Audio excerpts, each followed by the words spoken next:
All right, guys. It is 8:42 and in the morning, of course. And I get out of the bunk and I went inside so that I could find the terminal manager and uh, set his asshole up because I'm pissed off at him because incompetence is it's not good. But I wanted I really wanted to know the whole story, the whole thing, okay? Because I'm angry at the information that I know. But for me to be angry with the driver, or for me to be angry with the planners or whoever it is, I need to know the entire story. And that's not so that I could be angry; it's so that I can get some understanding and then displace that anger. I don't want it on me, right? And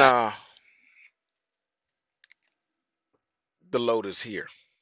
So obviously, there are some other things that went on last night or early this morning when I went in there and found out this dude was on a sleeper. So somebody must have called him and woke his ass up. And I knew he was on sleeper because I was looking at it. And they showed me where he was. He was 250 miles away. So either they repowered it or they woke his ass up. And more likely they woke him up. But I don't give a shit. Okay. Shouldn't have never stopped. He had time on his clock. But so now that's the problem. We don't live there. Let's go over. Let's get in the solution. That's where we live. Okay. You cannot when there's a solution in path, then get over there and leave the rest. Okay. That way you can move forward. So um, the first thing we need to do is find out how many miles to the destination. And what I did was went to the Qualcomm and I put the final in from here into the Qualcomm because um, well, I'll tell you, in the on the plan, it showed 799 miles. Sometimes um, they can be within like 10%, so they could be 70 miles short of where you're supposed to be. So um, I always add 10% to the the plan that they send you when they send you the load, just in case. So it says 799. I'm looking at the Qualcomm. Qualcomm said me I should be at the customer's door in 815 miles. Okay. So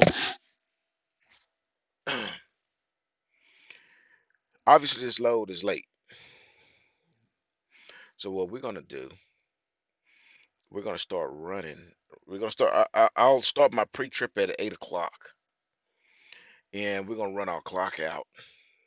So uh, rather than following the trip plan Swift wants me to follow, I'm gonna have the fuel turned on here at the Decatur yard in Atlanta, and I'm gonna fill my tanks. Right now I'm at half a tank, so I mean, they really wouldn't have filled me, but I guess they must have heard me, so they turned the fuel on for me. So I'm gonna fill all the way up, and we're gonna run our clock out. We're gonna run um, 11 hours. Actually, we can run 10 and a half. So we're gonna run that 10 and a half out, okay, and we're gonna get as close to 600 miles as we can get. Drive to road to your left on Truman Drive, or reroute from current location. I sure will. Route start at Truman Doctor. Yes, ma'am. I sure will. I will proceed to the road on Truman Doctor. The Qualcomm calls Truman Drive, Truman DR. They say Truman Doctor. Okay. So, anyways, so what we're gonna do is shoot for that 600. Now, the only way that can happen is there's zero stops and 30-minute break and then run like a son bitch. So I need to run 500 miles. I mean 5 hours, because that's gonna give me 300 miles. Then I might take a 30-minute break. Then I have to drive 5 hours. That's 600 miles. Okay, so it kind of depends on the traffic and all that good stuff. I mean, if I hit um 300 miles or 500 before I hit 5 hours, then that means I'm doing really good. I might be able to take a 15-minute break. And if I got to take a break, then I'm gonna take one. I mean, you don't drive tired. Don't drive, if you're another thing too. If you're driving and you start feeling your legs getting tired, even though if you had the cruise control on, you're constantly, you know, like tapping your legs or rearranging your legs and things like that. You need to pull over, okay? Because your body is telling you something that your legs are getting tired. Just pull over and walk around a little bit. Um, uh, it's important because you know you got a cruise control on, just rolling, and then here comes some asshole that's coming flying past you 90 miles an hour, and then decide, you know what, I think I want to get in front of this big rig and slow down to fucking 60. Yeah, I know what you're saying. That 50. Come on, man, it happen every day. I'm telling you. These four wheelers, these people can't. Man, look. You think people who driving trucks don't even know driver license? You ought to see a lot of these people, man. They just don't think. Okay, so you don't want your legs tired. And this is a true thing. I mean, you really don't. If you start feeling that your leg and your butt and your back is starting to get sore, that's meaning they're getting tired, and you need to get out, walk around a little bit, get the blood circulating. Okay, and let the air hit you, and then get back in. Then you ain't got to be 30 minutes, man. You can do this for 10 minutes. Don't pull into a truck stop. Find a rest area and then do that. Okay. So, anyways, what I'm gonna do first, since I know I'm gonna be just running, I'm not real concerned yet about where I'm gonna park. Okay, because I'm driving 600 miles. A lot's gonna change in that 600 miles. Okay, or 10 of that. Excuse me, 10 and a half, 11 hours from now. So, what I'm gonna do is the first thing I need to do is look at my weather app. Okay, come on, weather app. There we go. And um, I'm just trying to see what's on the map headed west, and if I'm going to run into any type of weather. And um,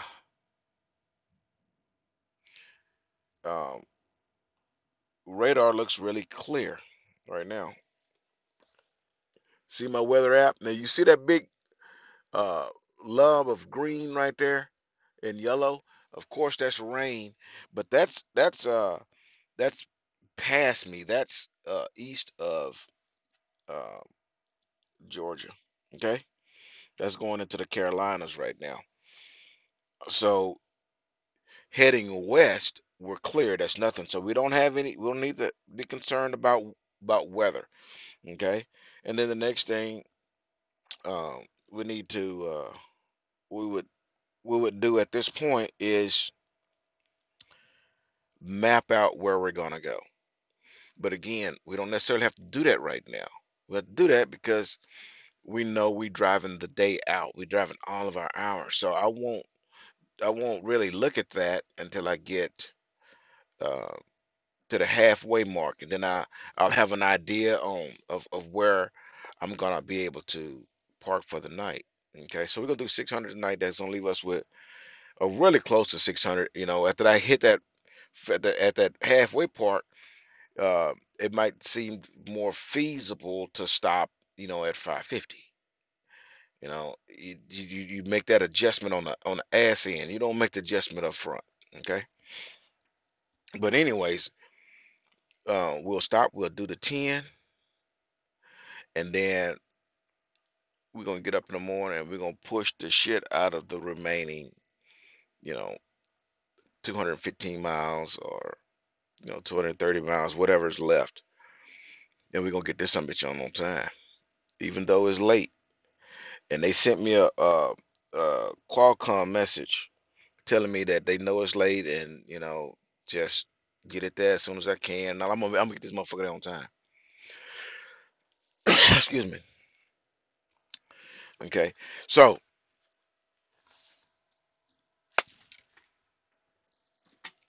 now for you guys again, I don't want to sound like I know you want to get rolling. I am. We getting there. Just relax, baby. Um, I don't want to sound like I'm preaching to you. I don't want to sound like I'm, a bitching at you. Or every time you can log on to my channel for some entertainment. But I'm here to educate you too. And I'm dead serious, man. I'm dead serious. This problem that I'm having, uh, or that I was having, was solely someone else's incompetence. And I'm gonna tell you something else. Another thing that kind of calmed me down too is when I got the paperwork. Uh, okay, the load is 32,000 pounds.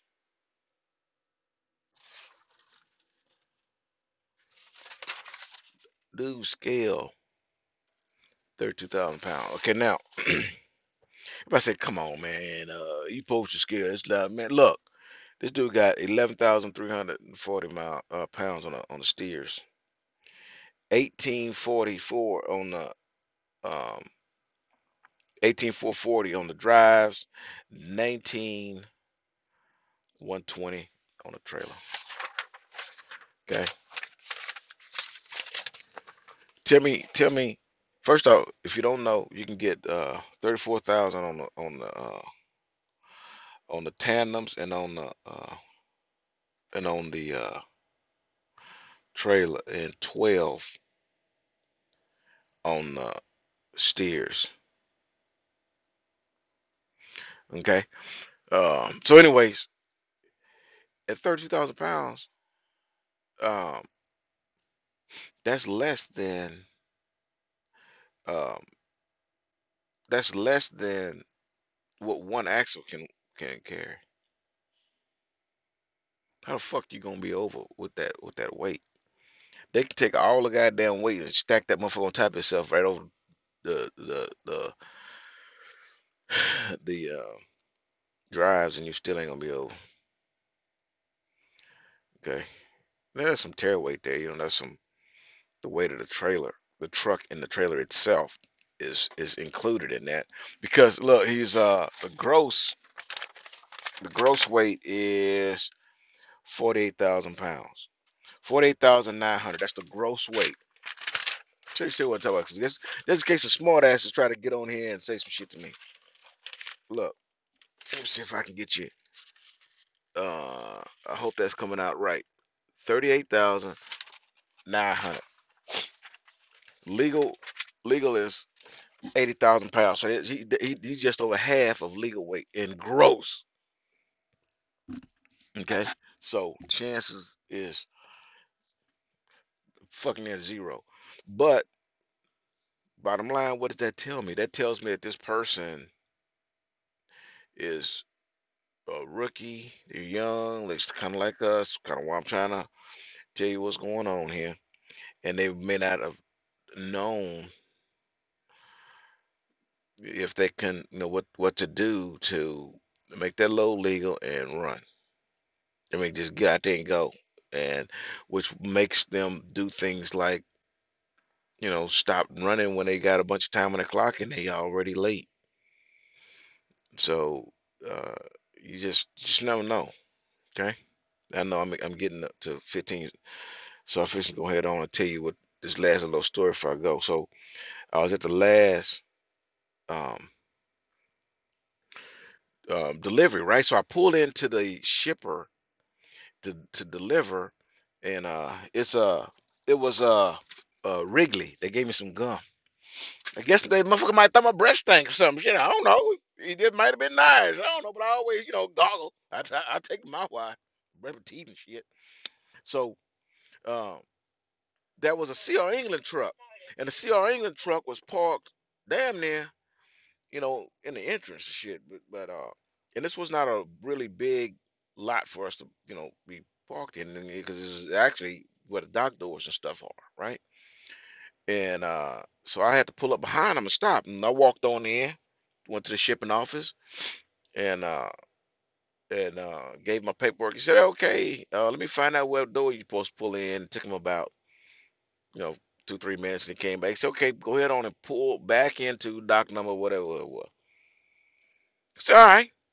So I drove around the ceiling in the truck, did my alley dock, backed up in there, and next thing I know, I'm rocking.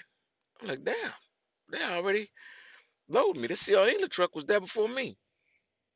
He emptied me out, and um, I did a big U-turn and then backed into the building behind me or in front of me at that point, to leave the dock doors available for the CR England truck. Then I walked in because the guy didn't. He put his signature on the paperwork, but he didn't print his name, and I had to put the name in, and I got to know what his name is. So I walked inside, got that straight. On my way back out, I decided to just stop and ask the CRN guy, why you still sitting there? So I did. I say, why you still sitting here? And he said that the guy behind the wheel started talking. He said, well, they sent us down here, but they didn't give us our appointment number, so they won't unload me until I get the appointment number. Now I'm waiting for them to send me the information I need. So I said, "Wow, it's don't they know that you on the clock?" I'm doing a little bit of small talk. He said, "Yeah, and it's three of us in here." Well, I already knew that. You already knew that too, right? So he said, I said, "Really?" Playing stupid. He said, "Yeah, I'm a trainer, and I have two students in here." So I said, "Two students? How y'all sleep if they got two students?" He said, "His truck never stops. We don't need two bunks because this truck never stops." I said, "Really?" He said, "Yeah.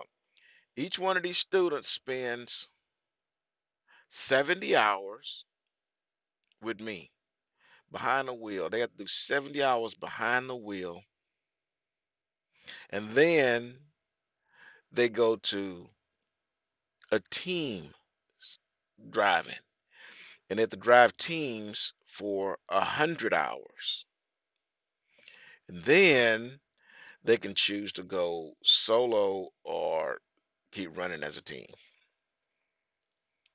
So I thought that was pretty interesting. I mean, he said that truck never stops. It just run, run, deliver, run, run, pick up, run, run, deliver, run, run, pick up. And there's three people on that truck, so how could it stop? But as I'm doing this load that I'm on right now, I'm gonna, you know, use my little cranium there and start doing the math on that because I would like to know how many how long I should have asked him how long the students have to be on his truck to get 70 hours if the truck never stops. And so I would assume because the instructor was behind the wheel that his hours or miles his clock must he has to go off duty and do a 10 while somebody else is driving, so he can't even be in a passenger seat. He has to be in the bunk. So I'm gonna do some math on that and see how that works. But there was no third bunk in that truck. There was I mean, I've seen one where there's a bunk right above the deal right there, but um um there was no bunk. His truck never stops. He said it's fat on your wallet, and I would assume so. If you were a mentor at CR England, you got two students, and all they miles is your miles. Yeah, you can make some goddamn money. But anyways, I just kind of want to throw that little bit in there, and I'm trying to get that sun off me. And we're gonna go ahead on and start rolling because it's time right now, and I'm at 20 minutes. So uh, I'll update you again in a little bit. But let's get rolling towards Texas. Here we go. Boop.